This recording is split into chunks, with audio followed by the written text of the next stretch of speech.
is brought to you by Head Start Basketball.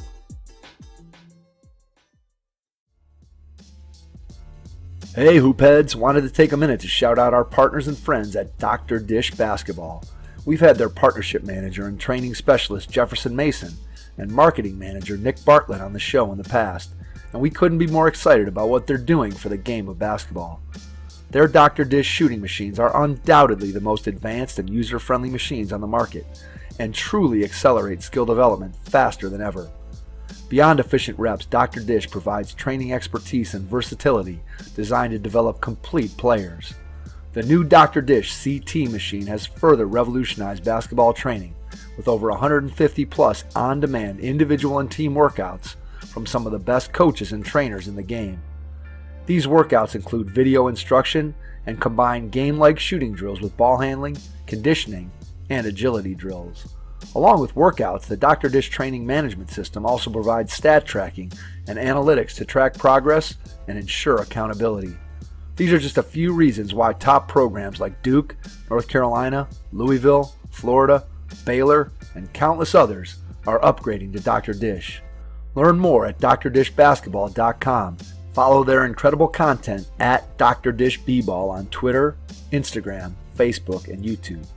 And make sure you mention the Hoopheads podcast to get $300 off your next Dr. Dish purchase. That's a great deal, Hoopheads. Get out and get your Dr. Dish shooting machine today. Hello and welcome to the Hoopheads podcast. It's Mike Linsing here with my co-host Jason Sunkel. And tonight we are pleased to welcome back to the podcast for the 5th edition of Four Quarters with Greg White. Greg from Bentonville West, Arkansas. Greg, welcome. What's going on, my friend? It's tip-off time with Coach Greg White. Let's jump right into our first quarter topic, which is the danger of going 24/7. Talk a little bit about that in terms of coaches and what they should be watching out for. You know, I've Alan Stein, who's a friend of mine, friend of you guys as well, talks about, the grind and no days off. And I think when we're all younger, we fall in trap with some of that, ideology that I've got to be just constantly working at it. And I've found later on in my career, I wish I'd found it sooner. A lot with it being with my sons, that I'm not a 24/7 guy anymore. I still love basketball. I've got a game on the background right now, but I've learned to get back to being a fan of the game. And that was hard at times. I would have a notepad watching every single game, always looking at breaking stuff down. And I still work hard at it, but I've given myself boundaries for that. That's work. I want to separate my love for basketball as a fan and my job of being a high school basketball coach. And I think that's something we lose track of, not only just with our personal life, but with our players. And, I had a parent this year tell me, we talk basketball 24/7. And I said, well, I don't. And they kind of looked at me like, what do you mean you don't? And me and Evan rarely talk about it at home. When Hayden was here, we probably talked about it a little bit more with 3 of us here. But, if we watch a game together, great. But, I have to remind myself that as much as I love it, no one else loves it or understands it. But for me to continue to love it, I use this analogy a lot too. I love, food and different types of food and things like that, but I don't eat it every single day. Because if I did, I would get to the point where it became bland. I didn't want to. And so as much as I love basketball, and I'm very fortunate and blessed that my profession allows me to be around it every day, I need a break from it. And taking those breaks makes me better at what I am, because I get away from it and I come back refreshed and missing it. In the summer, I don't do a lot with our guys, but I take that 1 week and go to Snow Valley, and that kind of restarts my love for the game. And so I think that 24/7, 365, no days off, whatever, slogan you want to put on a shirt. I just think that that's a danger to our game more than anything than it does to help it. Do you find that you have to be conscious about that? In other words, if you're not actively thinking about it, do you find yourself slipping back into watching games all the time and slipping on your coach hat if you're not careful about what you're doing. Yeah, I think the time of year dictates it too. You know, when the tournaments roll around and you're preparing for those winter go home games. And, you know, we had one of those come up again this year, and, you know, we had 9 films on an opponent. Well, we're not going to spend time to watch all 9 films, you know, like, because we still got to watch our own stuff and prepare for ourselves. And I think you see those guys. And I know on different levels when you got a staff of 8, you know, 3 guys, you're the head coach, 3 assistants, and then 3 special assistants, and all, you know, like they have in Division I. Yeah, you may want to have, because you can delegate that, but a regular high school staff of 1, maybe 2, maybe 3 coaches, like it's hard because, like I said, I'm starting to find that joy in life of being a dad and being away from it and all like that. When I was younger, you know, I wanted to be this and that, be the most prepared, and I still think I'm prepared. I just think I've learned to prepare, you know, and not just stare at a screen all day long and just second guess myself and then second guess my second guesses. And it's just really becoming more of that balance of life that makes it enjoyable. You got to stay away from the fact where wins don't have joy. They're just relief that you didn't lose. And I think that comes from that 24/7 mindset that, you know, I like now when our team wins, you know, I get to smile about it and, you know, leave my laptop at my desk and pick it up the next day, you know, and the days of taking it home, watching the game 3 times before you go to bed, you know, and being angry after wins, I think that takes away the joy of the game. And I think technology makes that so much easier, harder, however you want to look at that, in that now, because you can pull up so many game films, and you, as you said, you may have access to 9 game films of your opponent. And because it's so easy to pull that stuff up, I think it's easy for coaches to get wrapped up and say, I've got to watch all 9 games, or man, I only watched 3 of these and there's 6 more. Maybe I can just pick up one more thing that is going to help me to win this game. And whereas you look in the past where you had to watch that on a VHS tape or whatever, it was a lot more difficult to be able to do that 15 years ago. And now I think the danger is that technology is all around us. If you want to watch, let's face it, at this point with streaming, you can pretty much watch any game anywhere in the country that you want to watch, certainly from a professional, college, and now it's even seeping down into the high school level. It's just, you can never get away from it, as you said. And I think it's really, really important to be able to step away and understand that, hey, I've done all the prep that I can do, and it's diminishing returns on these next 6 hours of film I'm going to watch. Sure. And that's a great point. I mean, I spend a lot of the fall, you know, every day in my office with a YouTube on with the FIBA games and just watching, you know, U16, U18, U20. I mean, with technology, like you said, you can watch a game 24 hours a day, you know, and it used to be when we were kids, you know, the Sunday NBA on NBC. I mean, right. you can probably still hear the theme song in your head, but you know, that was something special, you know. Well, now, I mean, I've got an NBA TV. I've got, I don't know, probably 100 sports channels. I can watch Division III. I can always find a way to learn. And I like that. But what I've had to find a way to do is to turn it off, meaning turn the coach part off. I'm still a fan. I still love watching games.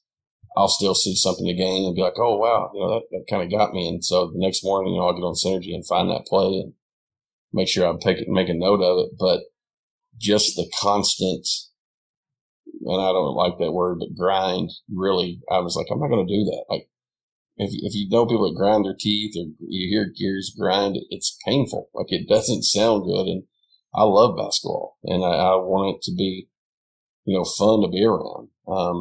You know, there's times I wish I was doing something different with it, because it does, you know, the stress of the wins and losses as being a profession get to you. But in the end, it's still, you know, I always fall back to when I fell in love with it as a kid, you know, being a fan of the game.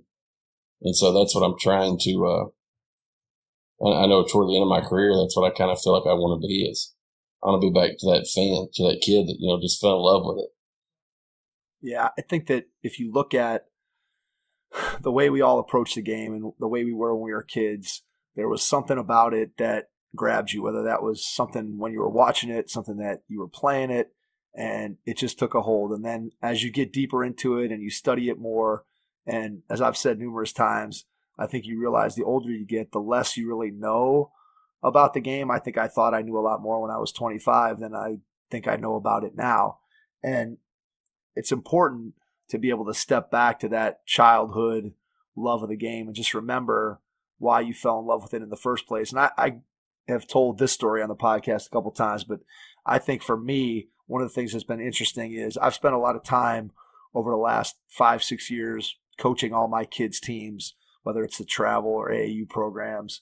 And when I coach their games, I'm wrapped up in it. If we lose, I'm going back through and I'm not even watching film. We're just talking about me just replaying things in my head, and I feel terrible about it. And I'm trying to figure out, all right, how can we get better and what can we do? And to your point that you were making about making sure that the wins still have joy, I've felt that feeling where the win is just sort of a relief and then the losses just hang with you and just gnaw at you. And then I've had the opposite experience where I've gotten an opportunity the last 2 years to watch my son play, just sitting in the stands in his games.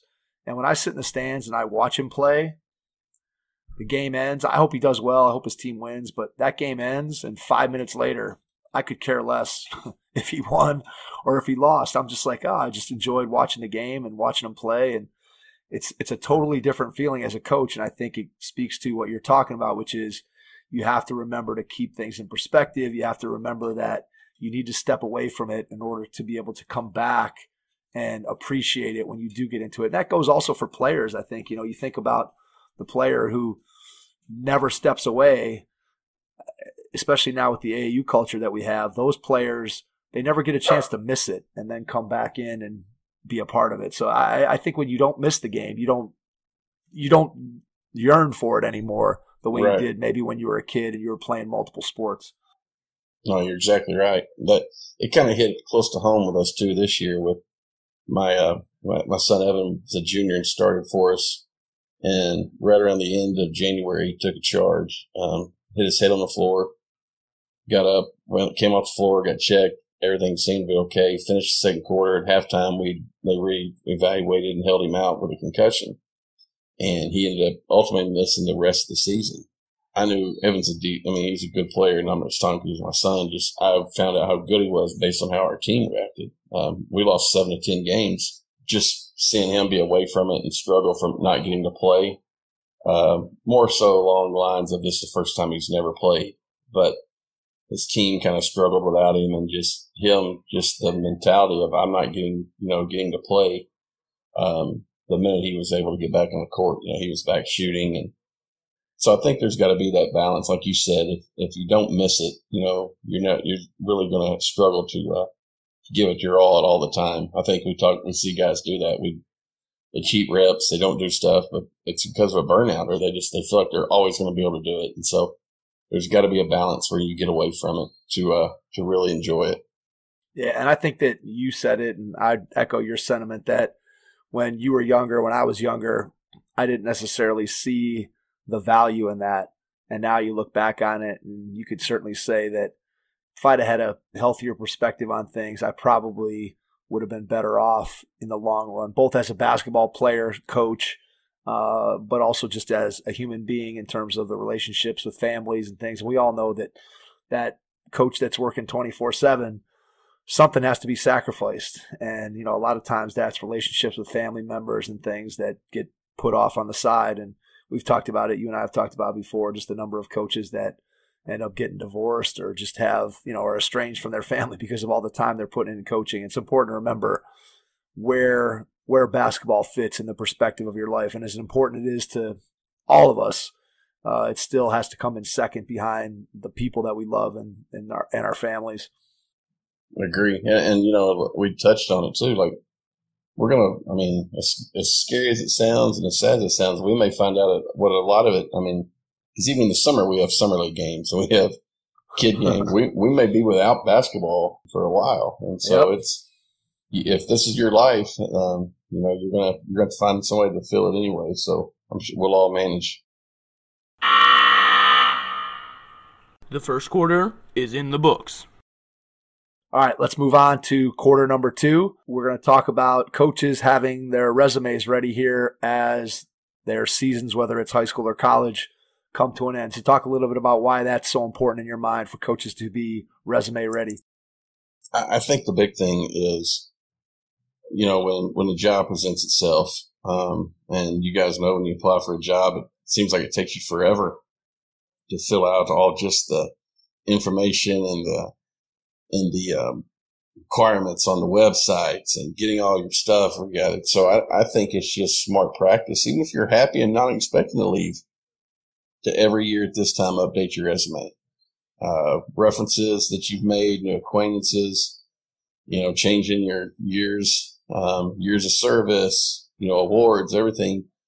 And I don't think it's a bad deal to go on interviews or and apply for jobs because, we practice for games. Why do we not, why as a coach are you not practicing for the interview? Because I know too many guys that have been in a job, 7, 8, 9 years, and the job comes up and they really want it. They haven't interviewed 7 to 9 years, and you're not going to be good at that. And a lot of things, your body of work is going to get you, some interviews. Also, who you know and who knows you is going to get you some interviews. But I mean, you've got to be able to win that one. You've got to be able to win that first conversation. And if you're not prepared for it, if you're not, working toward that, you're not going to be prepared. I've seen too many guys not get jobs because you hear they're just a bad interview. You're like, how can you be a bad interview? You're a good coach.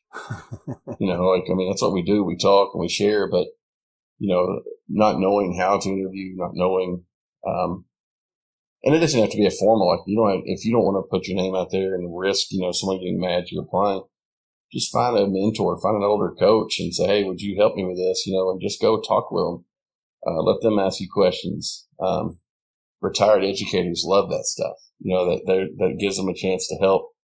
And so I think it's important, because when the time comes that you want that job and you're not prepared to sell yourself or everything, you haven't updated your resume and you don't remember things. And, I heard a story one time of a guy had a reference still on his resume and the reference had passed away. I mean, and so, that's one of those things where it's just, you owe it to yourself, every year to update. I think you need to evaluate your situation, your happiness, the future of the program, everything. And then I think it's important too, just to see, what's out there. And there's some guys that are never going to leave and that's fine. But when it comes time that you either want to or you have to, you've got to be ready. I think that just from a standpoint of, let's say you've been at a place, as you said, 7, 8, 9, 10 years, just to go back and think about what are some questions that I'm going to be asked that are things that maybe you already do. Maybe they're things that have changed in the coaching profession since you last went out on an interview. I think just to go through the process of thinking about what kind of questions am I going to be asked and what are my answers going to be. And I think of most coaches as having some kind of a, not looking at it necessarily from, I'm thinking old school, having like the 3-ring binder of what they want their program to be all about. And that could be culture things, that could be X's and O's. But I always imagine somebody who's been a head coach for a long time having this big 3-ring binder full of things that are important to them, and sort of that being their reference guide when they go out and interview and talk to ADs or talk to somebody about getting a new job. And when you think about that as somebody who's been in one job for a long time, I think you tend to get comfortable. I think you tend to not take things for granted, but just things work the way they work because you've put a system in place. You've done a great job of getting all those things in place. And when you go back and somebody asks you, hey, how do you do X? Or how are you going to get our team to have this type of culture? Or how are you going to get these community events going? They may be things that you thought about 10 years ago when you first started, but now because the system is kind of running on its own, you may not think about those. And I think that's something that is important for somebody who's going to think about going out and interviewing, to be conscious of and aware of, just that some of the things that you might take for granted, maybe things that you're going to be asked, and you kind of got to work through and think about what your answers would be if you're really looking to get a new position. Right. And I'll I had an interview this one years ago, and, midway through the interview, I could kind of tell I wasn't the guy they were looking for. And I just kind of changed gears and turned it into, I was interviewing them because it was a program I really respected. The head coach was retiring, becoming full-time AD. The long-time assistant was becoming. And, I'd never had a chance just to sit down and talk basketball with them. And, I kind of knew going into it I wasn't their guy, but I was probably filling it, checking a box for a number of interviews. And so midway through, I just started asking questions about why they did things and how they did things. And it's become, it really changed my outlook. And I've got a great relationship with them now because I got to know them. And, I always tell guys, if a school calls you, I think you owe it to them and yourself to go visit because they see something in you that they want. And even if you don't take the job, you have a chance to sit down in front of decision makers at another school and help them on their task to do something. I think it's the ultimate compliment. I've interviewed probably 3 times in the last 4 years and was offered all 3 jobs. And that's not because I'm the greatest coach in the world. It's because I could tell them what I thought would work. And I always study the environment, study the coaches, study the community. And, 2 of them, had they been different points in my life, I would have loved both jobs. Obviously the one I have was one of those, but I'm happy with that and love that place and this place here, what we've done too. But they were both places I have a ton of respect for, the administration, the community, and I wanted to sit down and visit with them. And, I was humbled to be offered the job. It was hard to tell them I couldn't accept it. And I told them at this time of my life, I just couldn't, and if it comes open at a later point in my life, then, I would be ecstatic about them because they're both great jobs. But I think when the school, reaches out to you and offers you an interview, I think you owe it to them and to yourself to go visit with those folks. One of 2 things happens. You find out you really like where you're at, or you find out another way of doing things and it makes it special for them. And, they're still going to hire a coach. If I left my job today, they're not going to shut down the program. And so, I think people have to get past that of like, we are all replaceable. It's a business. And so I think as smart businessmen and women as coaches, we've got to market ourselves and be prepared for that opportunity that you're not really expecting. That phone call that, hey, I'm really impressed with how you run your program. I'd like to visit with you, because I think that's the ultimate compliment. And I think the opportunity, as you said, to sit down with an AD, an assistant coach, a panel of people who are making decisions from a different school district that is considering hiring you, I think just to be able to pick their brain and sometimes hear what the questions are that they're asking, to then have you turn around, as you said, and turn it into you interviewing them, where you get to ask them questions about, hey, what have you done that's worked? What are some things that have been successful for you that you hope that the next coach continues to, what are some important traditions? What are some things that you've done? If you can take those things away, even if you, as you said, don't take the job, you're coming back with a bunch of invaluable information and a fresh perspective. So I think one of the things that I always come back to, and I think about just anybody, whether you're a coach, whether you're a player, you kind of only know the situation or situations that you've been in. And I played Division I basketball, but I don't know what Division I basketball was like anywhere else except for where I played. I've been a coach in a couple different places. I know what those cultures were like. I don't know what the culture is like in the 6,000 other high schools across the country. And so to be able to have exposure to those other programs and to be able to try to get a window into what they're looking for, into what they've done in the past, what's worked, what hasn't worked, what are they trying to change about the program if the coach left and got fired? What are they looking for in the new person to make it better as we go forward? I think those are all things that you can find out as you go through this process. No, you're right. And that's what, like you just said, like you only know what you know. And even, when you talk to other programs, you learn about things that they do, how they do things. You find out a lot of us do it all the same. Then you find out some special things that teams do and are allowed to do. And, it's always nice to know all the different things out there. And I said, you don't want to be the guy that feels like you're hopping all the time. And I've changed jobs quite a bit. I was kind of, I wouldn't say guilty of that. I've had opportunity come when, the job I'm in right now, I wasn't expecting. When I went to Gravette, I expected to finish my career there. It's a great community. I still have a lot of friends there. Still love the place. But I had an opportunity I couldn't turn away. And when people say, well, you could have turned it away. And I'm like, well, sure, I could have. But, it was at the time of my life, it was the right move. And it's hard to explain to people that don't get that. But, I have to answer to myself and my kids. And so I think you've always got to have yourself in a position to be in a position to help more people. And that's what I like about, my job here. We're in the largest classification, but, one of the best coaches I know coaches in a Class A school. And I always tell people it's not about the size. It's about your impact on people. He's impacted so many people. And I'm going to try to get him on here with you guys. He's a great storyteller and a great coach. And he's at doesn't even have a stoplight in the town. It has a flashing caution light, but he can flat out coach ball. And, it's about putting yourself in situations where you can help more people. And I think that's important when you're looking at jobs. So That's why I think you got to be ready. Let's end the second quarter. That was the halftime buzzer. Let's take a quick break. Head Start Basketball, along with members of the J. Billis Skills Camp staff, will be hosting the very first Prime Skills Camp, an affiliate of the J. Billis Skills Camp that is held annually in Charlotte, North Carolina. Prime Skills Camp will take place on the campus of Western Reserve Academy, just outside of Cleveland, Ohio, June 26th through the 28th, and will be designed for boys rising to grades 6 through 9. Prime Skills Camp will mirror the J. Billis Skills Camp in daily programming, teaching, coach-to-camper ratio, and quality of instruction.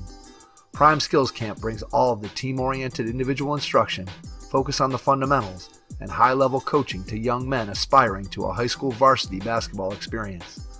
This camp is operated by Billis Camp veterans and includes the J. Billis Coaches Development Program alongside the camp, ensuring that the quality of teaching and coaching at this camp is second to none. Please visit headstartbasketball.com or jbilliscamp.com for more information or to get registered.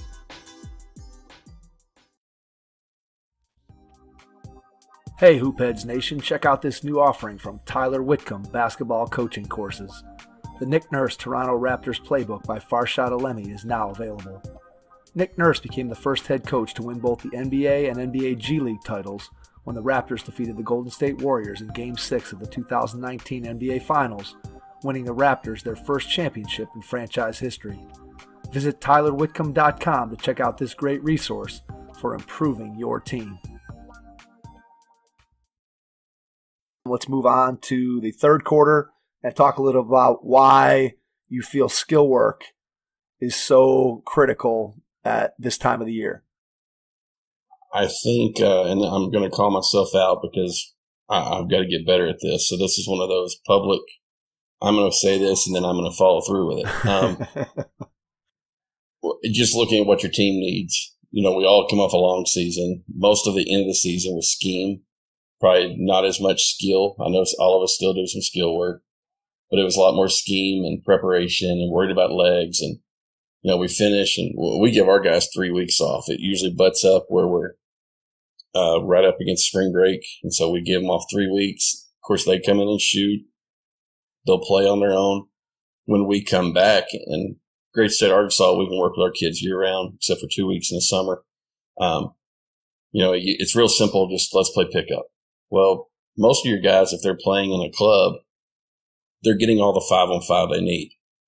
This is the time that you've got to spend in the weight room and individual skill. We're really going to try to focus on some, little tweaks in players' games. Can we find you a new go-to? This is what you were really good at. Make sure you're good at the counter. Here's what everybody expects you to do. So now we've got to counter that. Let's try to add this to your game. Because again, I don't know what the days are. We're in March and you're not getting ready until November. So I know it's a long time, but there's time that you can make real changes. If you got to change a player's shot, this is the time to start on it.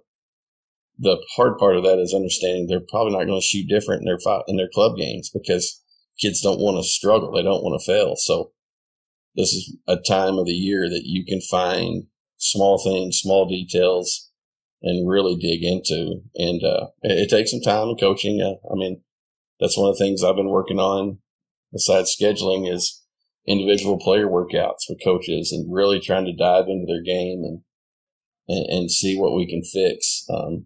Focus on the weight room, obviously, but I mean, the skill part has got to be a focus this time of year because they're getting their games somewhere else. You know, they don't need us playing 5-on-5 for fun, you know, because they're getting 5-on-5.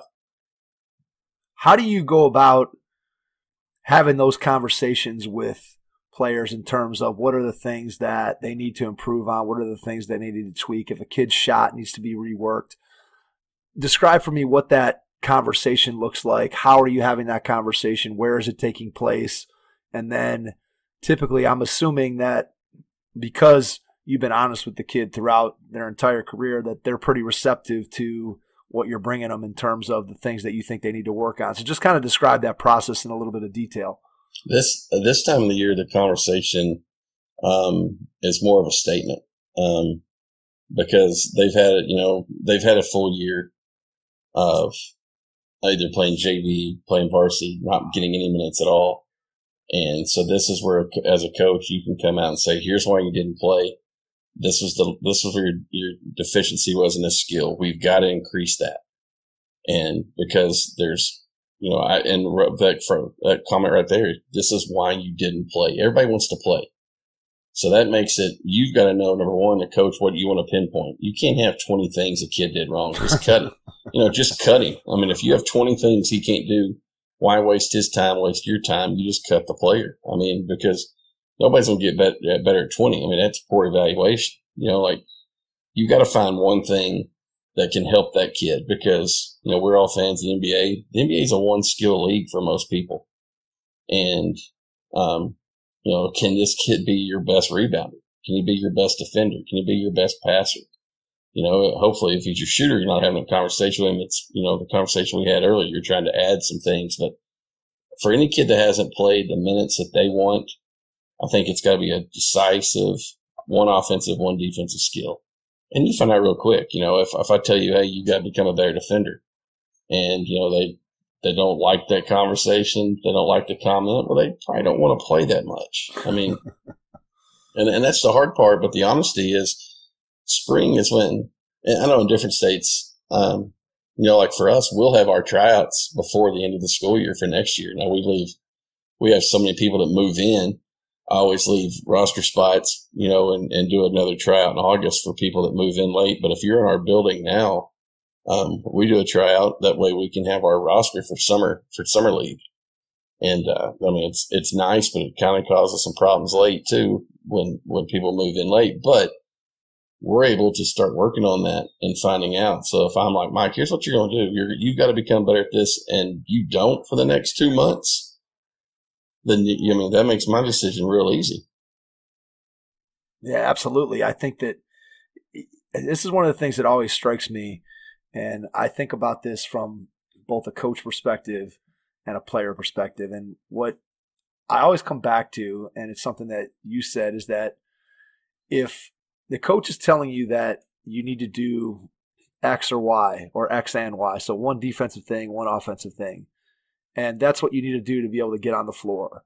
And then the kid looks at the coach and maybe they nod their head and say, but then they don't do it and they don't do the things. They don't play the role that you want them to play. They don't improve the skills that you want them to improve.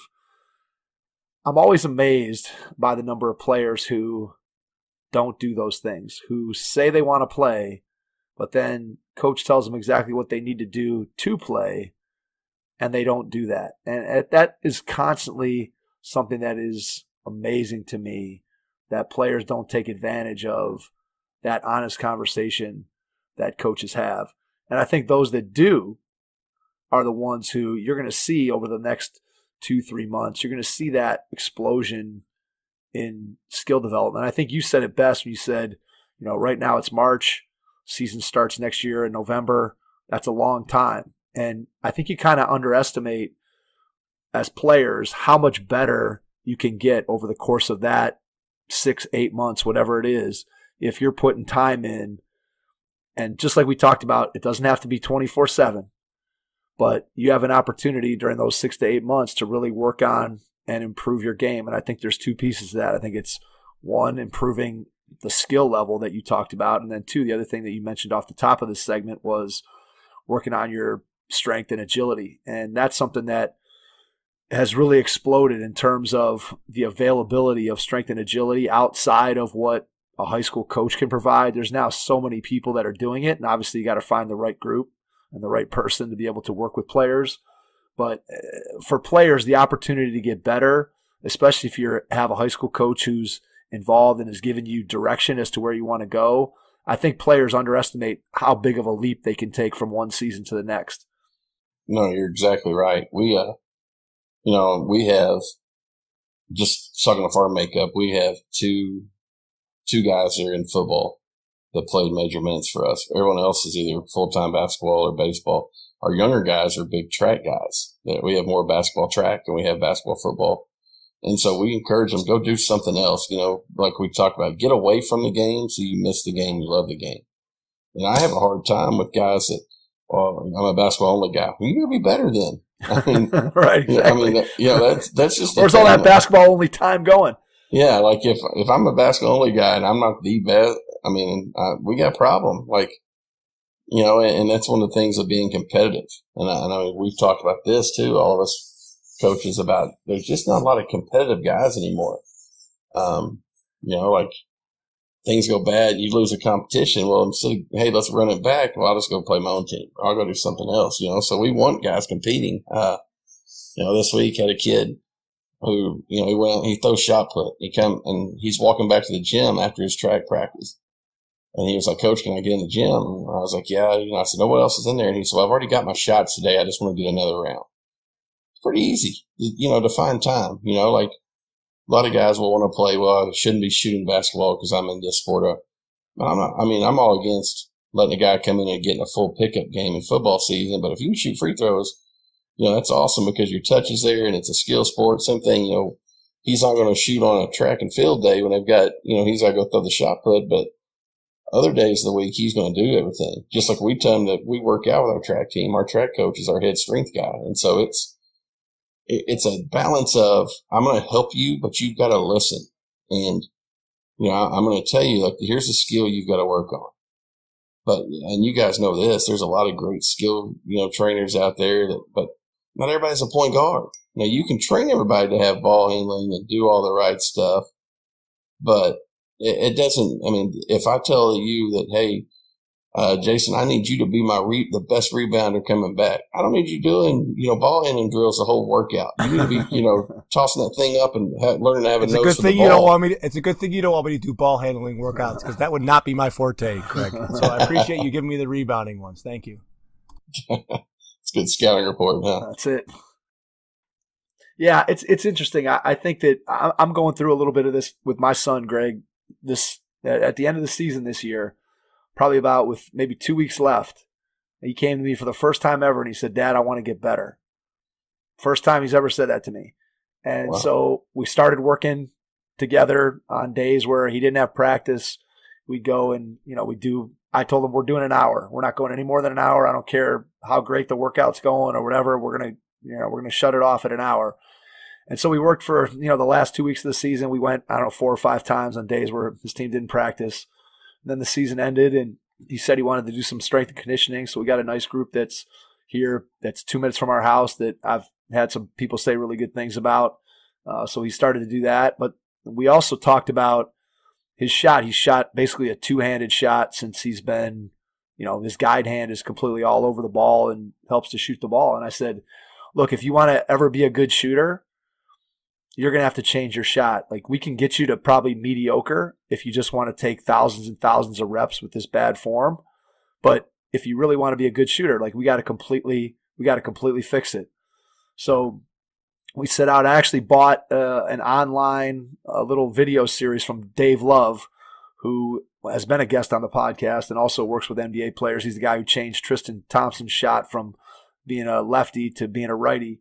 And Dave's got this 7-day program of taking your guide hand out of your shot. And basically my son and I have spent the last, it's been probably 3 or 4 weeks now, just basically doing form shooting, different versions of form shooting, trying to fix it. And to your point, like, he's got to buy into it because he's clearly going to get worse before he gets better in terms of playing in games and trying to shoot the ball correctly. But it's amazing. We've gone and we'll shoot 200 shots from 6 feet away, just working on form. And it takes time. It's not something that happens overnight. And yet, going back to our previous conversation, I've told them, you got 6-8 months, whatever, between now and when the first practice starts, when you're going to be a freshman in high school. And the amount of improvement that you can make if you're going to put in the time every single day to get better, you can do it. But again, it has to, I guess my point here is that it has to be the player. The player has to buy into what their coach, or in this case, their parent, is saying, so that they are willing to put in that time and really improve and get better. And this is, as you said, it's a great time of the year to be able to do that and work on skills. Correct. Yeah. And I think it's got to be the focus from the high school coach and yourself and, the player and and the parents need to know that too. Like, I'm all for guys, if they want to play on a club, that's awesome. But that's not the only thing, because in a game situation, you're going to fall back on your habit. If I can't drill with my left, if I'm an 8th grade player, 7th, 8th grade player, and I can't drill with my left hand, you think I'm going to put in my left hand in a club game? With people watching in the stands? Yeah, with people watching it, no, I'm going to do my right. I'm going to do whatever. And so the whole issue with that is you've got to work on your skill, and we've got to be the ones to drive that. Hey everyone, last year at the Junior NBA Summit, I came across an amazing company called iSport360 and its founder, Ian Goldberg. Their youth sports app gets coaches, players, and parents on the same page. Your team can set goals, share player feedback, training videos, sticker rewards, player evals, and practice assignments. All of this to foster a healthy team communication and culture. If your team or club struggles to keep open lines of communication, especially among teen parents, iSport360 can help. If you want to empower your athletes to have more success, more confidence, and more communication with their teammates, give iSport360 a try today. Shoot me an email, mike@hoopheadspod.com, or give me a call at 216-392-4059 to learn more. All right, listeners, it's time for the fourth quarter. All right, let's move on to quarter number 4 and talk about how this is the time of year when you can pick up great things that you can implement into your program for the 2020-2021 season. Yeah, we just kind of touched on it too, so it's a good segue into it. Like, you've got all this time before next season, and hopefully we get NBA playoffs, and hopefully we have an NCAA tournament. And I this time of year, I get excited and I kind of get furious because you'll watch a play, like, oh, it's a great play, and you'll jot it down, or you'll make yourself a note of it. Well, you got to do something. You've got to have great organization skills, because we're in March, and you're not going to need that again until November, maybe not January. And there's so many things that you see that we lose and we don't keep up with. And so I've got a Google Drive that you can put on your phone, you can have it on your laptop, where I'm constantly, I use fast draw, things like that, but I'm constantly already updating the real simple things I saw this in the tournament. I put the year on it. And if I know it's something I'm immediately going to use, I have another file that says install 2020, 2021. You'll see some things that are just amazing. And then there's stuff that you just, want to have and you lose and you like it. Now, Twitter's a great thing. I'm all over Twitter. You guys know that. There's guys that post plays on Twitter. I recently just started emailing her myself, because you can, if you're looking at a tweet, there's the little bracket with the up arrow, and it's, shared tweet via, and you click on it. Your email, you can type in as an email if you're doing it from your phone. I've got an email folder for tweets, tweets of plays. So it's stuff I don't want to lose. I download the videos off of them, start to look like that. But this is a time of year that, unless we're still playing, there's only 2 in each class still playing. And so you've got to be looking at what the best are doing, the guys that are still playing. Men's tournament, women's tournament, NBA playoffs. the WNBA and the Summer League all running there together. I mean, there's so many good things you can see, but it does you no good if you don't keep up with it. I mean, we've all laughed about you wake up and you write down a play, and then 2 days later you walk by the notebook and you're like, what the heck is that? Like, you don't, it doesn't even make sense to you, and so you got to become a great note taker this time of year. And also kind of, I mean, I'm starting this next week is evaluating what I have, what worked, what didn't. Let's get rid of this. There's no reason to hoard an inbounds play that you ran and never scored on. I mean, there's some reason you didn't score on it. And so it's time to kind of evaluate your fast draw library, your own personal playbook. What can I get rid of? And I know you guys keep Jared Calhoun at Youngstown State. We've talked, and I love Hoons. He's we're going to study. He's going to find 6 teams to study this off season. Now, that's a Division I head coach. I mean, he can be, recruiting, and he does all that, and he does work with his staff and return players, but he's going to find time to find 6 programs to study for the off season and see what they do. Kind of like we talked about with, the interview stuff, how much fun, just to find a team and study. And it doesn't have to be a college team. It could be a pro team. It can be another high school team, but you can find ways to get better this time of year. The big positive is or the biggest point I'm trying to make is you've got to find a way to have all this and not lose it. Don't waste time. We talk about wasting reps. We don't want to waste our time watching games, writing notes, and never use them. So, how has your system of organization changed over time? Like, do you feel like you've gotten better at that as a coach? Like when you first started, what did your system look like compared to what it looks like today? I'm sure obviously there's more technology involved today than there was back then, but just talk a little bit of how your style of keeping everything organized has evolved over time. It's better because of technology. When I first started, I'm a collect it all, because even if I don't do it, I'm going to face somebody that does it. And so Jeff Steins, who's great Iowa coach, Snow Valley guy, he shared some stuff with me. Murphy shared the file. I can type in on my Google Drive that we've all got from Snow Valley. I can just type in a topic 131, and I'm actually doing it right now, so I don't want to be wrong on it. Well, there's 7 different things about 131 just popped up: videos, PDFs, plays, offense, defense. And so anytime there's something that somebody tells me like, oh, well, hey, we're playing Mike's team and Mike runs, 2-3, but he runs a little different. He got it from, let's say, Jim Boeheim. So I don't know who Jim Boeheim is, and so it's all there. So I've become a collect it all. I've got it a little more organized. I'm kind of an overkill on that. My assistants would tell you that. Like, I want to, if we're talking Mike and hoop heads, I'm going to have a file for hoop heads. I'm going to have a file for you, because even if you leave, you're still you. And so I really try to break down and organize to that point to where I'm always going to be able to find it. Always have what I need, and always have more than I need. Because even, like I said, even if I'm never going to use it, if it never fits my personnel, someone's going to run it against me at some point. I mean, basketball is very secular. I mean, if me and you, us 3 get together and play basketball, we're going to pass and play. And somebody's going to say, oh, wow, they're running read and react. No, we're just playing basketball, my coach in 7th grade, he taught us flex, just mainly because he wanted us to be able to run something. I can still tell you that it takes 25 times when you draw flex to get it back to the original set. I mean, and that's just stuff, we've done this game so long in the game. I always got to tell Tate's story, and I won't talk long on it, but Tate's Lock's a huge mentor of mine.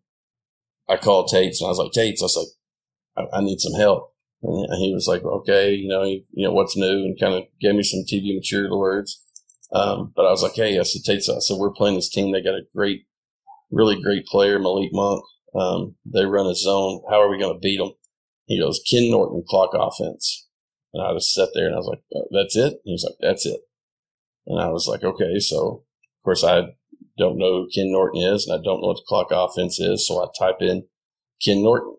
and nothing pops up on Google. Nothing pops up on Google, you're in trouble. So I get on the web and start looking at other things. Ken Norton clock offense. And Ken Norton taught the clock offense at Manhattan College in 1946. There was nothing on the internet about it. I found a library book to actually use the clock offense. And we won by 15. And when I told him that, he was, well, you young guys just think y'all got to reinvent the game and all this. And so it taught me a lot about resources and keeping resources. It's one of Dave Bullwinkle gives me a playbook every year. The last one he gave me was from Al McGuire. It was written and copyrighted before I was even born. And just reading that stuff and watching that, like it teaches you that the game's always going to come back to it. It's always going to come back to its roots. Europe's ahead of us, but a lot of stuff Europe's doing is things that, they did that was done early on. And so it's a big thing for me just with the organization this time of year that you're going to find great stuff. You got to know how to use it, where to put it, and collect it. I mean, I like sharing things with coaches. I'll print a PDF. I'll email them to them. I'll send them anything they ask for on it. I think because so many people have shared stuff with me, I used to just be a three ring binder guy, and I got to where I couldn't carry them all and I couldn't fill up a book. And so, thankfully the digital age, it's all in a drive in the cloud. I can take it with me, but yeah, it's, I'm watching games and watching sets and how teams are finishing threes and inbounds plays, sidelines. So it's a learning time of year for sure. It's an enjoyable time, but it's also a learning time. But heading back to what we talked about in the first quarter, you got to learn that balance. If I just sit and watch the game with a notepad the whole time, I'm scouting, I'm not watching. And so I want to find that balance this time of year and really enjoy, hopefully, a month of great basketball ahead of us. Absolutely. What percentage of the stuff in your notebook, let's say from an X's and O's standpoint, is in your own writing, meaning that you've watched something and you've taken it down and you've diagrammed it out versus things that you've just directly collected from somebody else? Could you percentage it at all? I think, because I love fast draw, and I started on fast draw back in, I guess when first time I got a hold of it was 2006, 7, 8 maybe. So I've had it for a while. So anytime I've really trained myself to just anything I could type, I could draw in there because I was constantly walking around finding notebooks and notepads, and I love legal pads, but I would waste a legal pad because I would just draw sets. I wouldn't label it, I wouldn't write down the action or just, that thing you're standing in the shower and the bead of water rolls down the glass and you're like, that's a cut, and you fail to play out. And then I wouldn't remember what it was. And so I really got on myself about making my fast draw. I would say probably 25% is a safe bet, maybe 30. I would collect a lot from other coaches. Brendan Surr taught me this. If the first time you got to give that coach credit, second time it's yours. So, I always, I'm looking at my fast draw now. I mean, I go through, there's, obviously Coach Showalter, Dave Slawball, Mike Neighbors, Eric Flannery, Babe Kwasniak, Gary Calhoun, Mike Jones. I mean, if a coach is on here and I've got it from them, I'll label it from them because it helps them remember. I mean, I'm in my early 40s, but I know I'm going to struggle with memory and things like that as we all get older, and there's things you forget. And so I try to make as many notes as I can. If I get a play from you, Mike, at Snow Valley at lunch on the play note, got from Mike, Snow Valley at lunch, because that, things like that just key back. Oh yeah, we were talking about this and he gave me that. So, anytime I can get as detailed as I can, on note taking, where I'm at. If I'm in a clinic, it's always where I'm at, who's talking, what time of day, who I'm with, because eventually you're going to look at that piece of paper and it's going to say, Hoop Heads podcast, and it's just going to have all this stuff written down. You're still going to have a hard time using it at that, whatever moment you thought it was worthy of the notes, but you've got to have a time of when you're going to use it, how you use it. And so that's where technology's really kind of like helped me become better at it. And I've quit using as many legal pads, so saving the environment too. Absolutely. I think there's two big takeaways from this quarter that coaches out there should keep in mind. I think the number one thing is the need for you to be organized. Whatever your system is, you have to make sure that it's organized, that it's labeled, that you know where you got it from, that you know who you got it from, and that you know what you're planning to use it for. Because as you said, it is so easy to accumulate stacks and stacks of paper, whether that's legal pads or just files upon files upon files, that you can go back into those and have no idea, just get lost in the woods of all the things that you thought were great in the moment. And yet, if you never actually put them into practice, then you're just accumulating junk that's getting in the way of helping you to be successful. So I think being organized is number one. And I think number two is just the fact that so many coaches, and you named a bunch of fantastic people, a lot of them who we've been fortunate enough to have on the show, that are willing to share what they know. And to me, that's been one of the most exciting parts of us doing the podcast, is being able to talk to great coaches who have had tremendous amounts of success in their career.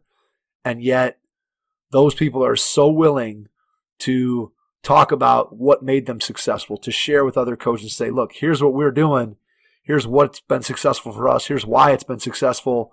Please steal it, take it, use it to try to make the game of basketball better. And it goes back to our conversation off the top of 24/7 and making sure that we still feel that love of the game of basketball that we felt when we were 5 or 6 years old when we first picked up the ball and we heard the bounce and we were dunking on our Nerf hoops and all that stuff. Coaches are willing to share. We're willing to take, and we all do it because we love the game of basketball and we want to make it better. And sure, we're all competitive. We all want to win games. We all want to compete. But we also ultimately want to have an impact on players. We want to have the game grow and get better. I know that goes back to what Tate has called all of some of you guys the last of the Cowboys, and just guys that care about the game and want to see it continue to grow and continue to be successful and be the caretakers of what's right about the game of basketball. And I think if you take away those two things from what we just talked about there in terms of taking what you've learned during this offseason and being ready to implement it into next year so that you can make the experience better for you, for your team, and for the game of basketball as a whole.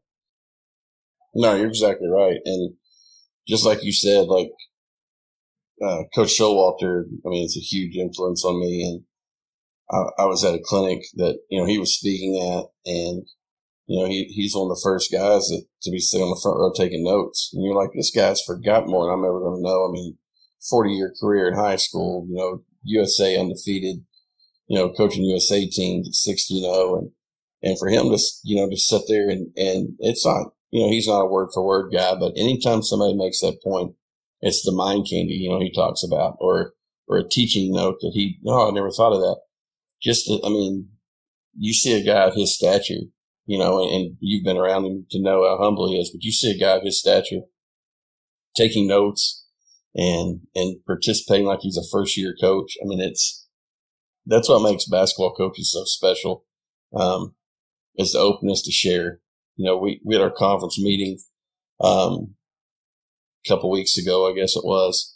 We had time to catch lunch together, and two guys that are in our league I really respect. We all go to lunch together, and we're all just sitting there, and something came up about a situation, and I said, "Oh, well, here's what we do." And first he kind of looked at me like, "Whoa," he's telling us behind the veil what's going on. And he was like, "Oh," and I said, "Well, tell me what about this that you do, because I can't guard it." "Oh, this is what we do here." Well, then before you know it, everybody, if an outsider would be like, "Oh, they're sharing secrets. I can't believe that." They would, but it's just guys that love basketball, that care about each other as people and coaches. We're just talking basketball. I mean, I tell our kids this too, like, I know what you're going to do. You know what I'm going to do. You still got to guard it. Right. I mean, they still have to guard it, and so, I'll give one of our secrets here. Like, we've talked about this. This will be something we do next year. So we have a play called Arkansas. Well, second time through conference, it's probably going to be called Razorback. Probably going to be the same play, but it's easy for the kids to remember. And if you don't pay attention scouting, if you hear one thing, it's going to be a different one. And that's just one of those easy little nuances coaches can do. And it makes the game fun. I mean, our league's a lot of fun. I tell people it's so much.